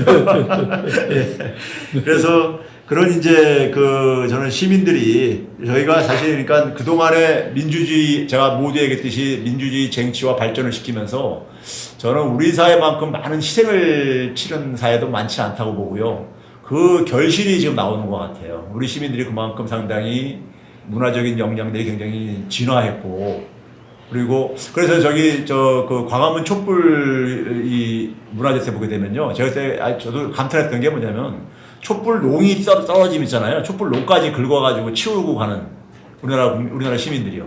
그거 보고 제가 이건 사실 감탄을 했었는데, 지난해 이제 여의도나 이제 그러니까는 이 선초동에서도 이제 비슷한 모습이 이제 재현되는 거 보면서 저는 그게 바로 이번에 K방역이 어쨌든 간에 이 밑거름이 됐었구나 하는 이제 생각이 들더라고요. 저는 전폭적으로 동의하는 게요. 네. 사실 이번 K방역이 우연히 우연히 벌어진 아닙니다. 일이 아니다. 네, 절대 아닙니다. 그러니까 말하자면 우리가 사실 이 다른 나라들은 뭐 막 보니까 뭐 도시를 그냥 아예 봉쇄해버린다든지 교통을 완전히 차단했거든요. 런던만 해도요. 아예 그렇죠. 지하철 그냥 다 끊어버렸어요. 그렇죠. 예. 우리 서울시는 그냥 뭐 밤 12시까지 그냥 지하철 타 다니고 도시 기능이 다 유지됐잖아요. 이 개방된 시민들의 어떤 협력과 연대의 힘, 이게 이번에 제대로 작동된 겁니다. 맞습니다. 그러니까 민주적인 체제라는 게 사실은 민주주의가 밥 먹여주냐? 밥 먹여주는 겁니다. 맞습니다. 말하자면 시민들의 이런 자발적 헌신과 또 이런 어떤 투명한 정부의 어떤 이 리더십과 또 신속하고 이 과학적인 힘에 뒷받침된 이런 또 기술력, 이런 것들이 이번에 종합적으로 됐던 거거든요. 그래서 저는 말씀하신 것 같이 우리가 길게 보면 정말 우리 현대사라는 게 남의 나라 식민지도 됐죠. 또 분단됐죠. 그 다음에 한국 전쟁 경험했죠. 그 다음에 독재 경험했잖아요.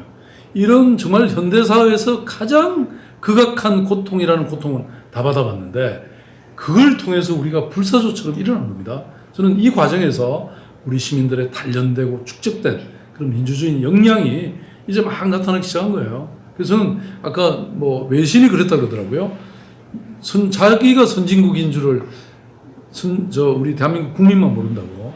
그러니까 우리가 좀 더 자신감을 가지고 물론 앞으로도 가야 될 게 많습니다. 아직 우리가 중진국의 문턱에 아직도 갇혀 있거든요. 그러니까 지금부터 우리가 자신감과 그런 용기, 그 다음에 혁신과 이런 전환을 통해서 우리가 대한민국이 표준국가가 되고 서울시가 표준도시가 되는 저는 그런 얼마든지 가능하다고 생각합니다. 제가 이번에 그 춘천에 들어보셨는지 모르겠는데 춘천에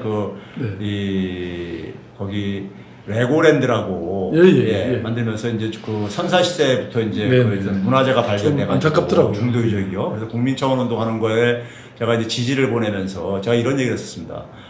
우리를 대한민국을 세계가 부러워하게 된 거, 그리고 우리 국민들이 이번에 이렇게 자긍심을 갖게 된 거, 이런 것들이 K 방역이 나온 것이 이게 그러니까 돈에서 나온 게 아니다. 네. 이게 문화의 힘이고 민주주의의 힘에서 나온 것이다. 그러면서 이제 제가 이번에 이제 K 민주주의가 K 문화를 만들고 K 문화가 우리의 K 방역을 만들고 그다음에 K 경제를 만들죠. 그렇죠. K 경제를 제가 이제 얘기를 이제 설파고 다니다 보니까 그래서 출판사에서 K 경제에 대해서 좀 책을 좀 써달라고 그래가지고 그것을 미국의 아마존 출판사가 먼저 저기 내놓고 싶다고 그 제안이 나오더라고요. 아마 지금 같으면 할 겁니다. 하버드가 뭐 교수님 책 내는 거 영광이죠. 그래가지고 우리가 이제 이 지금 아까 아주 적절하게 그 외신 보도를 비유를 잘 표현해 주시는데 우리 국민들이 얼마나 이게 성숙해졌는지를 우리 국민들만 모르고 있었던 거예요. 그동안에 그러니까 주눅이 들어 있었던 이런 부분들이 있다 보니까요. 근데 이제 이번 기회에 이제 우리 국민들이 굉장히 저는 자긍심이 높아졌다고 생각하고 그걸로 인해 가지고 저희는 이제 K 경제까지 만들어내면은 우리 사회는 진짜 세계의 중심 국가로서 아까 이제 표준 도시 얘기하고 그랬지만은 표준 국가가 될 수 있는 그런 이제 날이 저는 멀지 않았다고 보고 있고요. 예, 그걸 위해서 저는 제가 모두에 강조했듯이 지도자가 굉장히 중요하다. 지도자가 굉장히 어떤 지도자를 만나냐에 따라서 국민의 행복은 결정된다. 이렇게 저는 그 지도자가 제가 보기엔 최 교수님 말씀만 잘 듣고 대한민국 국민들의 말씀을 잘 들으면 됩니다. 제가 보기엔. 예, 끝으로 이 박원순 TV 좀 한번 홍보 좀 해주시죠. 네, 아니 뭐 저는 기본적으로 이것도 연대의 힘입니다. 오늘 우리 최백은 교수님과의 콜라보는 내용상으로도 꿀캠이었지만 제가 보기엔 또 우리가 서로 이 팔로워들 우리 또 함께 뭐 보면 서로 응원할 만하잖아요. 그래서 우리 교수님 저를 사랑하는 이 팔로워들은요 다 우리 또 이 최백은 교수님 TV로 최백은 TV로 옮겨가시고 또 반대로 최백은 교수님 팔로우는 또 구독자는 우리 박원순 TV로 옮겨와 주시기를 바라면서 우리 이거 한번 하시면 파이팅! 저도 이제 맺은 말을 한마디만 좀 남기고 마쳐야 될 것 같습니다. 오늘 제가 5월 달부터 제가 라이브로 전환을 하면서 금요일 날 8시 30분부터 라이브로 전환을 하면서 제가 두 차례 강연 비슷하게 방송을 했었고요. 오늘 세 번째 오늘은 이제 좀 형식을 바꿔가지고 우리 사회 지도자들을 좀 같이 만나서 듣는 시간을 좀 가지려고요. 그래서 제가 포스트 코로나 우리 사회 진로를 묻다 이런 주제를 가지고 제가 평소 존경하는 이 분이시자 개인적으로는요. 그다음에 우리 사회 소중한 자산이라고 저는 생각하는 분이신데요. 박원순 시장님과 오늘 이제 첫 이제니까 우리가 이런 대담 프로그램을 좀 가져봤습니다. 두 재미없는 남자가 오늘 여러분들을 만났는데 여러분들의 응원을 가지고 저희들은 성장할 수 있는 거니까요. 박원순 시장님 많이 응원해 주시고요. 그리고 최백은 TV도 관심 많이 가져주시고, 그리고 저희들의 콜라보는 우리 사회가 진짜 선진 문화국이 될 때까지 계속 할 것입니다. 감사합니다. 교수님, 제가 마지막 한마디. 예. 우리가 시민의 연대의 힘 예. 이랬더니요, 고대 출신이 질투한다고. 자, 왜 재밌었잖아요. 이거 진짜 60대 개그 같네요. 네네. 다 재밌다고 그러시는데요. 귀엽네요. 네, 다음에 또 2부 한번 언젠가 예. 한번 또 연결 한번 하시죠. 다음에는 한번 우리가 코로나 빨리 끝나길 바라면서요. 예. 포장마차에서 한번 하시죠. 그러시죠.